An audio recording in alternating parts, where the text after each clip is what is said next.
အရန်ကြီးဟိုဘောနော်မစိန်သွားပဲနဲ့လေအဲ့လိုစောချူလိုက်မှားတာလေဘောတိရတိရပြောတာမှားနေရဒါပေမဲ့လာရှိကမှားရင်ပြင်ပေးမှာဆိုရင်အဲ့လိုမျိုးယုံတာဆိုတာလေဟောပြောတယ်ခုနကဆိုလည်း我ပြောတဲ့ထဲမှာမှားတာပါတယ်ဘာဥမာလာရှိပြောရ自由自在的过活下去ဒါပေမဲ့我自由自在ကိုပြောတတ်ဘူးအဲ့တော့他们活下去活下去这样啊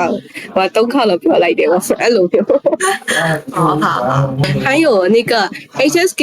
对上面不会带收音嘞我က老師စီရောက်လာတယ်ဒါပေမဲ့老師ကပေါ့နော်အရင်ဆုံး discuss လုပ်ပေးတယ်我ဘာလို့လဲဆိုတာပြီးတော့အရင်ဆုံးကို exam ဖြေရမယ်ဆိုတော့老師 exam တော့အရင်ပြောပေးရပေါ့နော်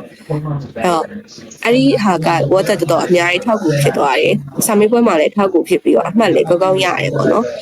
ပုံမှန်ဆိုဟိုကဟိုစစ်ရွှေလုပ်တယ်ဆိုပေမဲ့လည်း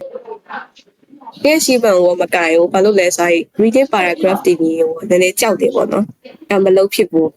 ပြီးရင်ခေါင်းနေရှုပ်ကုန်ပြီးတော့ဘာမှဆက်လုပ်လို့မရတော့ဘူးအဲ့တော့ဟိုဒီတိုင်းစာပိုက်ပဲနားလည်အောင်လုပ်သွားတာဆိုတော့ဒီရောက်တော့လောက်ရှင်းပြောပြရနေကြတော့reading မှာလည်းအဆင်ပြေလာတယ်ပြီးတော့ writing ပိုင်းလည်းအဆင်ပြေလာတယ်ပြီးတော့ grammar ကိုတတိကျကျလေးရသွားတာပေါ့နော်အစားတွေကကိုကလည်း grammar မရရင်စာမရဘူးထင်တာဆိုတော့လေအခုတော့တော်တော်အဆင်ပြေပါ